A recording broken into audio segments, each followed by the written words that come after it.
Transmite ANPI TV. Si querés promocionar tu producto, comercio o evento, comunicate con nuestro departamento comercial a través del teléfono 095 039 570.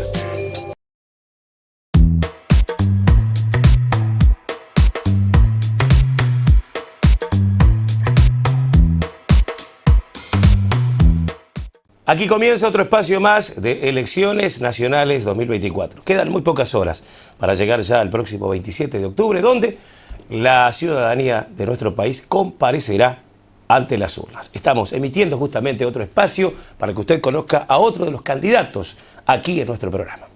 Y en esta ocasión, quien nos acompaña es Javier Rodríguez, quien ustedes seguramente ya lo conocen, lo tienen identificado, ha estado en más de alguna oportunidad por acá. Pero hoy también ya en su carácter político, pero principalmente vamos a hablar para el principio con él, si nos permite, acerca de esta unión que hubo de dos números o de dos listas o de dos tendencias, dos grupos que hoy conforman justamente a quien lo respalda. ¿Cómo está, Javier? ¿Todo bien? Buenos días, un gusto estar contigo y con la audiencia. Y sí, comenzamos una etapa electoral donde la 939, que hace tiempo que viene trabajando, ahora para este periodo electoral hizo un acuerdo con la 95, que nosotros esperamos que sea algo más que un acuerdo electoral y que se transforme en un proyecto político que creemos que tiene las condiciones. Veremos después si tenemos las habilidades de lo que estamos al frente de que este sea un proyecto político que se plasme en la realidad. Pero sí, efectivamente estamos haciendo una apuesta grande a esto y bueno, esperemos que todo salga bien. ¿Cómo coincidieron? ¿Qué habían cosas en común, me imagino, con este grupo, con el 95, que no habían en otro lado? ¿Se dio por casualidad? Porque una vez se pregunta, bueno, se dan coincidencias, se dan alianzas, ¿por qué? Nosotros, cuando arrancamos allá por el año 2019, nos planteamos una situación donde veníamos de distintos grupos políticos, ¿no? Y creíamos que necesitaba un espacio nuevo el Frente Amplio, sobre todo porque entendíamos de que algunas cosas de las que tradicionalmente hacíamos habíamos dejado de hacer. Entre ellas, por ejemplo, ustedes nos han visto durante todo el quinquenio acá, es decir, recorrer y hablar con los compañeros, hacer el viejo trabajo del militante. Y nosotros en ese primer periodo, cuando tuvimos que apoyar en una elección nacional un Senado, apoyamos a Mario Vergara, porque vimos coincidencias desde el punto de vista político, teórico, filosófico. Después nosotros no ingresamos en la 95 porque entendimos que era una organización que tenía que formarse y tenía muchas cosas para definir, pero en el correr del tiempo lo que sucedió es que con los compañeros que integran la 95, que son el PDC, Fuerza Renovadora, está nada más y nada menos que Asamblea Uruguay, nos fuimos encontrando en el territorio que tenían unas propuestas parecidas a la nuestra y además nos fuimos encontrando mucho lo que tiene que ver con la gestión del gobierno, que podemos decir que ha sido un gobierno exitoso fundamentalmente en Canelones, y en eso se fue forjando una cercanía con los compañeros, no solo en lo ideológico, sino en el territorio, y además fundamentalmente lo que tiene que ver con las acciones de gobierno, que nos llevó a que en esta etapa, a la hora de visualizar nosotros dónde sumábamos nuestro caudal electoral, dijimos, ¿es a los grandes polos que se están formando o a seguir trabajando en lo que ideológicamente estamos convencidos que es un polo que le dé un equilibrio al Frente Amplio y que le permita una izquierda moderna y que está acostumbrada a gestionar un país? Todavía se habla de izquierda y derecha en estos tiempos. Yo creo que hice esa pregunta un día que estaban reunidos ahí en el comité y como que ya la palabra izquierda o derecha está un poco desactualizada, ¿o no? ¿Cómo es el tema? Puede ser que esté desactualizada. Lo que pasa es que en términos generales muchas veces hay que tomar lo que ya está previamente definido y que encierra una cantidad de conceptos, sobre todo en la izquierda, lo que tiene que ver muy fundamentalmente con el tema de la solidaridad, es lo que más nos identifica como izquierda. Y bueno, pero también se van dando cambios y matices, y allí nosotros entendemos que hay que forjar una izquierda que tenga nuevas concesiones porque el mundo avanza vertiginosamente. Promedialmente hoy en el mundo, yo que sé, los conocimientos de la humanidad se multiplican cada 3 años, en algunos, estaba mirando en algunos rubros específicos, cada 13 meses. Claro. Entonces, lo que fue una concepción para una realidad que el mundo tenía en su momento, obviamente que si nosotros no nos ayornamos a la misma quedamos atrasados, y por eso entendemos que tiene que haber una izquierda moderna con una nueva concepción que se adapte a lo que se viene, porque de lo contrario lo que va a suceder es que ese diagnóstico que teníamos de una realidad completamente distinta a la que está existiendo hoy, y lo que nosotros queremos y lo que se pretende en la política es transformar la realidad. Hay sectores dentro del Frente que todavía se quedaron en ese tiempo, que quedaron encajados en aquella forma de izquierda o hace años atrás como se veía el mundo. ¿Qué es lo que los distingue a ustedes con respecto a ellos, quise decir? Y bueno, nosotros lo que vemos fundamentalmente es que hay una serie de concepciones que nosotros no compartimos y que tienen mucho que ver con eso que tú estás diciendo. Un análisis de la realidad que entendemos que varió Y por eso, para poder alterar la realidad y modificarla en beneficio de nuestra gente, tenemos que adaptar a la izquierda a esos cambios vertiginosos que se vienen. Hoy, por ejemplo, yo estuve en alguna reunión donde le decía a un botija de, yo qué sé, 14 años que cuando yo tenía su edad no había celular. Me miró como que yo era un extraterrestre. ¿Y cómo vivíamos? ¿Cómo hacíamos eso? Era una hazaña vivir, ¿entendés? Entonces, yo no estoy diciendo que todo lo que trae las nuevas tecnologías esté bien o sea beneficioso, pero existen y hay que lidiar con la realidad. Entonces, allí nosotros hemos visto que cuando uno en el discurso decía una cantidad de cosas, la aplicación práctica después es completamente distinta. El mundo de lo teórico es el mundo como de lo simple.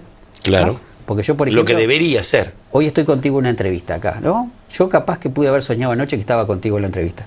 ¿Está? Y es el mundo de lo simple. Una pesadilla, pues. No, pero quiero ir a lo siguiente. Espero que no sea así. Pero fíjate vos que para venir a la entrevista me tuve que levantar, ponerme las medias, subir la camioneta. Esa es la realidad. No viniste en sueño. Es mucho más compleja que lo que está definido teóricamente. Bueno, entonces, ese mundo de lo simple, nosotros nos fuimos dando cuenta con un grupo de compañeros de que la realidad es mucho más vertiginosa y además mucho más compleja y que hay que adaptar una serie de cosas que están sucediendo en el mundo y que si eso no sucede no transformamos la realidad.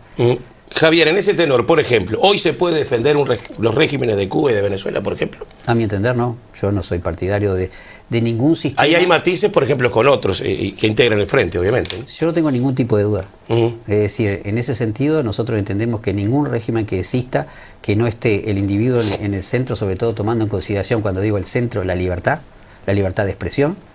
Bueno, nosotros somos absolutamente contrarios a eso. En el Frente Amplio lo que tenemos es coincidencia para ser Frente Amplista. Después hay compañeros que tienen otros proyectos, pero con proyectos finales, ¿no? Entonces hay un acuerdo fundamental que nos convierte a todos en Frente Amplista. Después en estos temas específicos, sobre los que tú me nombrás, tengo posición absolutamente definida y por supuesto que soy absolutamente contrario a ese tipo de régimen. ¿Cómo viviste el proceso de tener un gobierno que no era de tu palo, de tu partido, y otro que sí lo es dentro de Canelones? ¿Cómo ha sido? Porque esto fue histórico y lo hemos remarcado más de una vez. ¿Cómo ha sido eso?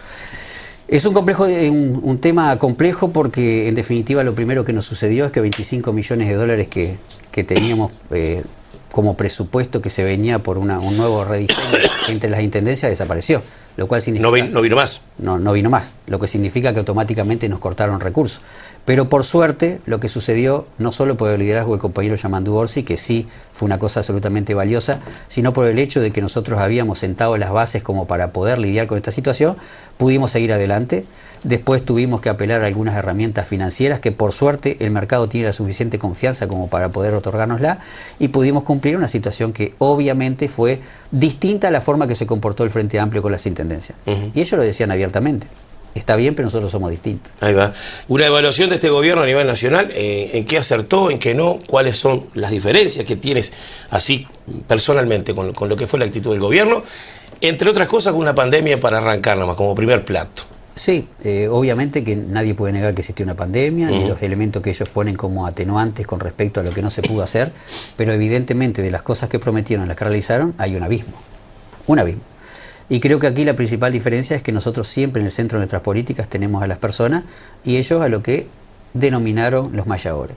Cuando hablas de un crecimiento de la economía, fíjate que lo que estás hablando es que el 5% de esa persona, cuando vos haces el promedio de la población del Uruguay, mejoró su situación, pero el 95% del uruguayo está en igual situación o en peor situación. Eso es una realidad. En lo que tiene que ver con que se terminaba el recreo y que se terminaba en todo el tema de la delincuencia, bueno, yo lo digo en muchos lugares, ¿no? Creo que malinterpretamos lo que dijo Manini, por ejemplo, que se terminó el recreo.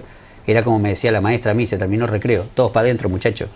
Porque la verdad que fue lo que hicieron.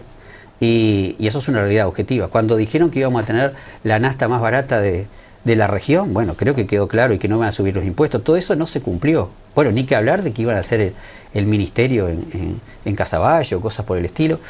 Y en realidad creo que la gente sintió de que este es un gobierno que estaba decidido no a beneficiar a las grandes mayorías, sino a lo que ellos definieron como los mayaoros. El gran problema, además de todo eso, que son los mismos mayaoros. Porque si hubiera más mayaoro, ¿no?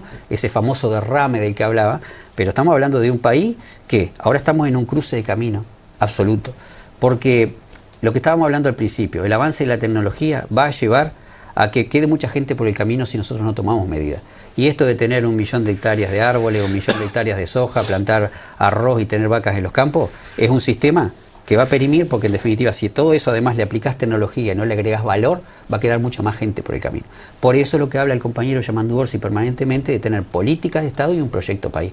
Los países serios, los que avanzan, tienen un proyecto país. Por eso algunos de los países que son ricos en el mundo, si vos mirás, son pobres, no tienen insumos, no tienen tierra o les falta agua, pero tienen un proyecto país que llevan adelante, y creo que ese es el proyecto transformador que está proponiendo el Frente y que es la gran diferencia. En cuanto a lo que hicieron, a la hora de tener que decir qué cosa importante hicieron, para no dejarte rengo en la pregunta y que parece que uno la esquiva, yo creo que lo que tiene que ver con la infraestructura en caminería vial, sí. Hay que reconocer que la mayor parte de los proyectos estaban prediseñados por el Frente Amplio y que nos dejaron una deuda importante, ¿tá? Que lo tiraron para adelante lo que tiene que ver con los pagos. A la hora de intentar resumir las diferencias y las cosas que uno puede ver como positivas. Después, sinceramente, yo pensé que iba a ser un gobierno que no beneficiaba a las grandes mayorías nacionales, eso que sí, siempre lo decía en su discurso. No pensé que fuera tan ineficiente y que tuviera tantos elementos de corrupción como yo no recuerdo nunca haber visto desde que arribamos a la democracia. ¿Cuáles son los puntos básicos, las patas principales de ese proyecto país que tú enumeras? Para que la gente sobre todo lo tenga en cuenta o lo escuche de tu propia voz. Yo creo que hay un elemento básico. Los países serios, los países que tienen un destino que puede ir hacia algún lugar, tienen que tener un proyecto país. Y acá el proyecto no es un proyecto país, sino que es ese proyecto para un grupo reducido de personas. Nosotros tenemos que ver hacia dónde va la economía, hacia dónde va la tecnología, encauzar el país hacia algún lugar, y después la clase trabajadora, la clase política legislando y el que invierte capital, tenemos que tener un diseño de país que vaya para ese lado.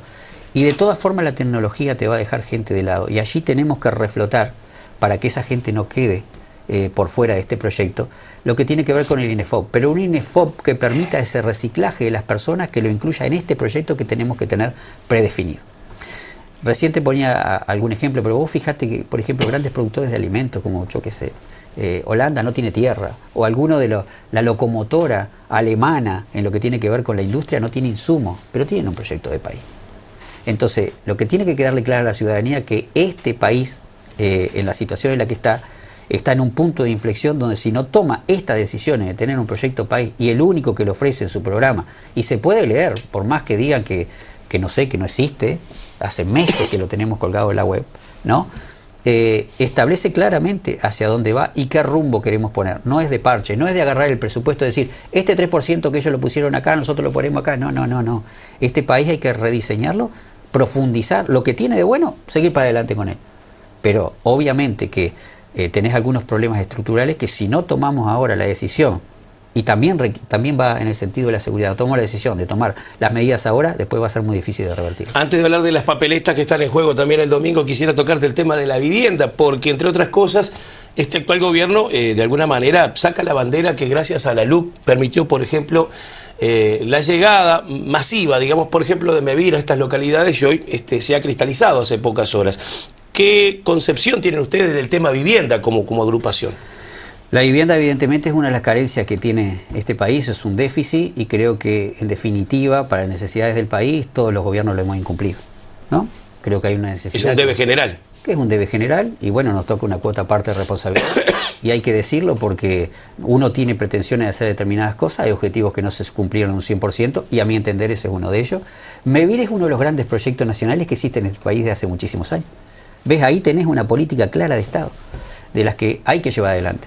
Por eso cuando habla Yamandu de la acumulación positiva y las políticas de Estado, significa todas aquellas cosas buenas que se hizo, hay que seguirlas haciendo. Independientemente del color de la camiseta de turno. No importa. Ahí va. En eso hay que ser muy pragmático, porque también hay buenas ideas del otro lado, excelentes ideas. ¿Cómo no? Este país no lo hicimos nosotros, es decir, lo hicieron entre todos. Entonces hay que reconocerlo, pero después tener políticas de Estado. No puede ser que cada maestrito venga con su librito. Acá lo que tiene que suceder es que en 4, 5, 8, 10 o 25 cosas tenemos que estar de acuerdo. Porque si el diagnóstico es el mismo, ¿por qué no estamos de acuerdo? Y después discutimos sobre todo lo demás en campañas electorales. Pero esa es la gran diferencia entre un proyecto político transformador y lo que se pretende seguir haciendo. Te consultaba sobre las papeletas que están en discusión, sí. Vamos a llamarla así, el próximo fin de semana. En más de una oportunidad he hablado con compañeros tuyos de otros sectores donde algunos marcan la posición, otros lo dejan a libre albedrío, digamos, del votante. Es decir, no le piden al votante que introduzca también la papeleta. ¿Cuál es la posición que tienen ustedes con las dos que están en juego? En lo que tiene que ver con la 939, nosotros sacamos un comunicado donde pensamos que el mecanismo para modificar la actual ley de seguridad social no es este, no es el de la reforma constitucional.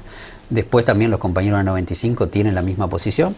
Nosotros entendemos que la modificación que se hizo es regresiva en una cantidad de aspectos, pero que la solución no es esta, ¿no? Y menos por un mecanismo constitucional, cuando además muy probablemente por todo lo que se viene en el mundo haya que hacerle probablemente algunas modificaciones. Y en ese sentido nuestra posición es bien clara.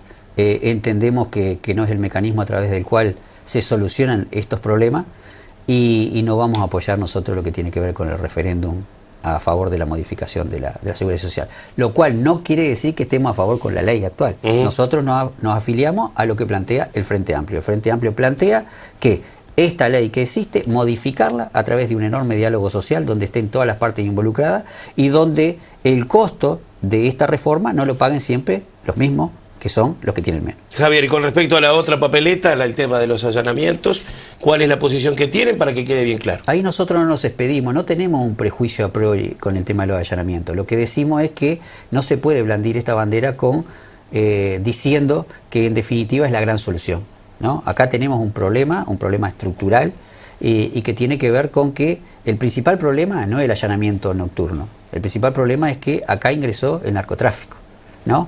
Y me acuerdo cuando el presidente de la República decía que iba a derribar aviones, ¿te acordás? Cuando ingresaran con droga y todo lo demás. Bueno, no tenés radares para detectar qué pasan los aviones ni tenés con los aviones para qué combatirlos. Entonces, ese tipo de relato a esta altura que se puede decir fantasioso, es decir, no es lo que vamos a llevar adelante. Aquí hay que tener más controles, más inteligencia, un nivel de represión importante, pero también una contextualización donde intervienen otros actores políticos y sociales que cambien esta realidad. El proyecto es mucho más profundo y creo que quedó también de manifiesto de que no se solucionaba de un día para el otro con ninguna fórmula mágica. Con respecto a las posibilidades de trabajo, ¿cuál es la propuesta que tiene esto? Es decir, el tema trabajo, sabés que junto con vivienda y con tener las calles arregladas, es lo básico que te pide casi todo el mundo. Casi siempre todo pasa por ahí. Yo diría que el tema uno. Sí, porque si no hay trabajo no se mueve el resto. Salvo que tenga alguien que te mantenga, pero no es la mayoría, claro, desgraciadamente. El tema uno es el trabajo, porque todos los que hemos vivido de un salario y vivimos de un salario sabemos que depende de nuestra familia, claro, nuestro bienestar, el bienestar y la gente hasta que podemos ayudar depende de que tengamos nuestro salario.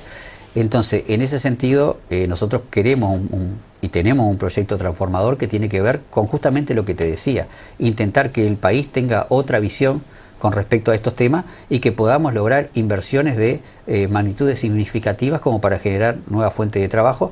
Ahí ser muy criterioso en que nosotros tenemos claro que la clase trabajadora tiene que tener ciertas condiciones, pero también darle condiciones al inversor para que pueda también ser en un país creíble, ¿no? Y que tenga futuro, que tenga la posibilidad de invertir y generar las fuentes de empleo. En eso está puesta una de las miras fundamentales de nuestro Frente Amplio, que creo que también está claro en nuestro país. Hay que equilibrar eso, porque siempre hay como un divorcio entre el inversor y la clase trabajadora, y siempre están esos tejimanejes, idas y vueltas. No hay un punto medio, no sé, para llegar a una solución definitiva a todos los temas, pero siempre hay conflicto en este país. Siempre hay conflicto y los conflictos siempre van a existir porque hay intereses encontrados. Lo que a esta altura creo que hemos perdido bastante el prejuicio con que aquel que invierte capital es malo. No, yo no tengo ningún problema con que alguien genere recursos y tenga una buena posición. El problema es que tiene que derramar a la sociedad. ¿Cómo derrama a la sociedad? Generando fuente de trabajo y que esa fuente de trabajo sea digna. Entonces, desde mi concepción no existe ningún problema que seas un empresario exitoso. El problema es que no puede ser exitoso a costa de que mucha gente viva mal.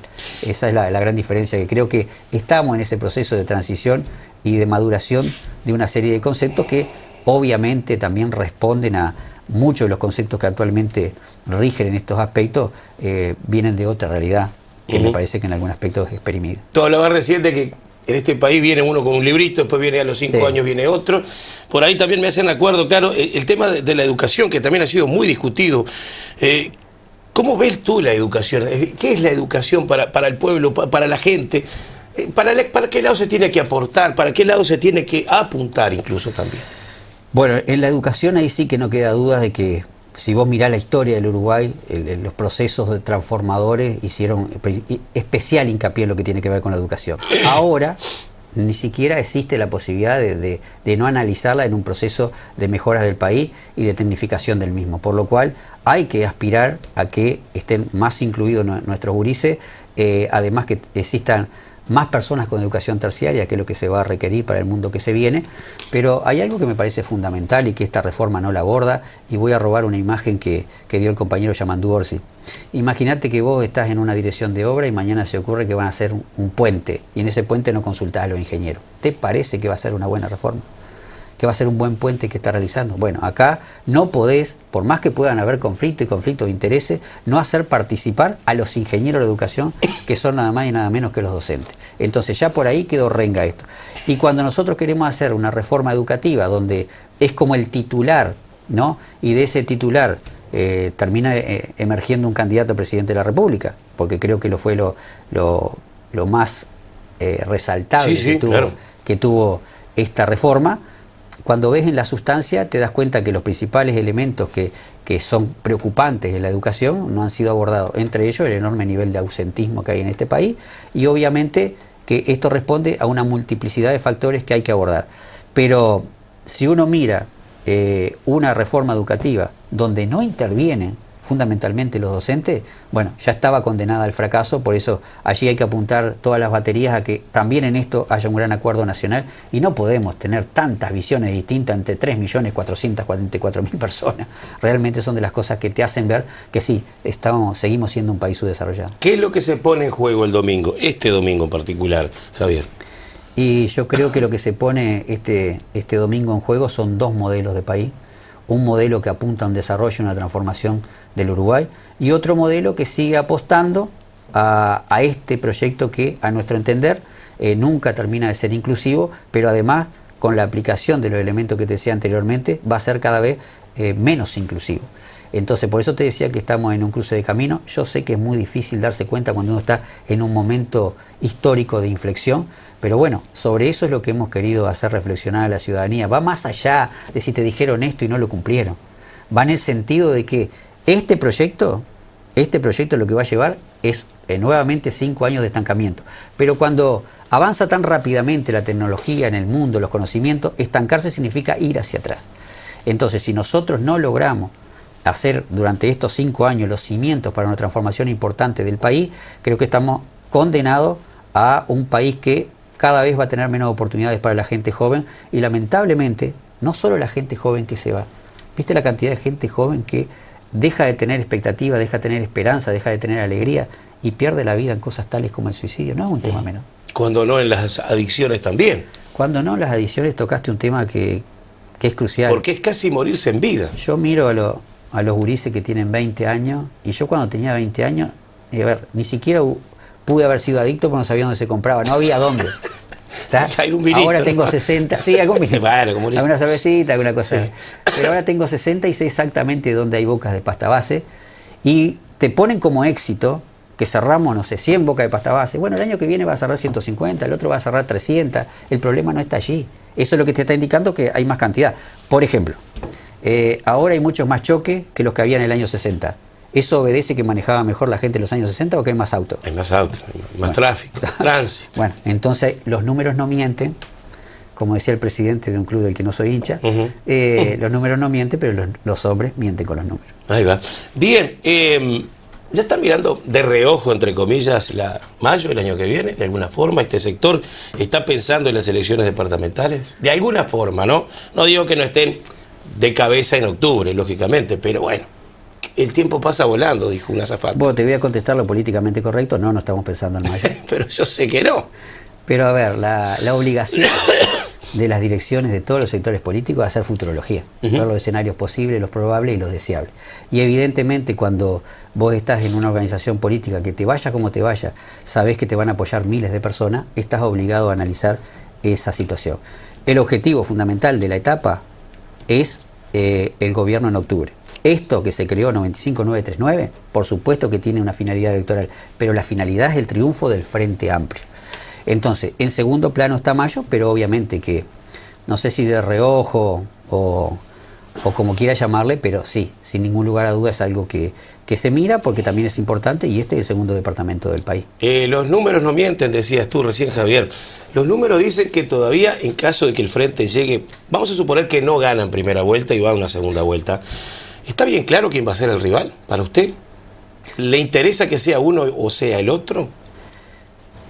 Interesarme no, porque creo que en definitiva defienden los mismos intereses y el mismo proyecto. Creo que va a ser Delgado, ¿no? Me parece que las encuestas dan eso. Yo le creo a las encuestas, normalmente creo que son empresas serias. Claro, cuando uno va perdiendo dice que las encuestas claro, no son sí, así, sí, como todo. Si te lo cobran a favor el penal o en contra, el árbitro es bueno o es malo. Y a veces se equivocan, pero si vos mirás la fotografía es una cosa, pero si mirás la película, normalmente las encuestas en el Uruguay andan muy bien rumbeadas. Entonces a mí lo que me indican las encuestas y la historia de estas encuestas, lo que tiene que ver con quién va a participar en un balotaje, me indicaría eventual, que, siempre hablando de la eventualidad, porque uno nunca sabe. Sí, nosotros estamos trabajando para ganar en primera vuelta, bueno, como mayoría parlamentaria. En la eventualidad, por eso. Pero ante esa eventualidad me da la sensación que es Delgado, por más que viene en caída, porque hay una serie de factores que tienen mucho que ver con el candidato, con la fórmula, con la desmotivación de la gente y con una cantidad de gente que no lo va a apoyar porque terminó dándose cuenta de que lo que le habían dicho no lo cumplieron. Creo que hay dos tipos de personas que se fueron del Partido Nacional. Algunas se reciclaron en la coalición diciendo no voto a los blancos, pero va a otro lugar de la coalición. Sí. Pero hay otra que también se fue al Frente Amplio, que es ese electorado fluctuante que existe. Hasta ahora lo que a mí me indican las encuestas, sin tener preferencia por ninguno, es que sería Delgado quien en un eventual balotaje competiría con Yamandu Orsi. Hay tiempo para ganar en primera vuelta y te pregunto, ese número de indecisos, ¿se decide justamente ahora en esta semana? A uno le cuesta decir estas cosas porque está tan metido en la política que te parece una cosa absolutamente extraña. Hay gente que se está enterando en estos días que hay elecciones el domingo. Es una cosa. bueno, pero pues, es la realidad y la realidad es lo más tenaz que existe. Entonces creo que es importante ese número de indecisos y bueno, por eso nosotros estamos trabajando, obviamente para ganar en primera vuelta, ir sobre ese electorado indeciso, que alguno es por desconocimiento político, por desinterés político, pero otro porque evalúa hasta el último momento todos los elementos. ¿No hay un poco de desidia también? ¿No pasó eso en las internas con los números que dio? La interna es un proceso que hay que analizar en profundidad, porque el Frente Amplio venía votando muy mal en las internas y tuvo 160.000 votos más, y la coalición tuvo 200.000 votos menos. Yo sinceramente, que tengo unas cuantas elecciones arriba del año 84, recorríamos con mi compañero a los distintos lugares y dijimos, va a votar bajo el Frente Amplio, y votó más de 400.000 personas cuando decían que nuestro presidente estaba loco cuando decía eso. Esto tiene mucho que ver con la polarización, tiene mucho que ver con los candidatos y evidentemente una elección que no es obligatoria lleva también a estos resultados. Yo con lo que tiene que ver con el proceso electoral uruguayo no estoy muy de acuerdo, porque sigo pensando que es demencial tener una interna, tener elección nacional, balotaje, y en mayo estás pensando en las elecciones departamentales y bueno. ¿Sos de la vieja guardia decir todo junto como antes? Yo no sé si todo junto, pero no en este sistema.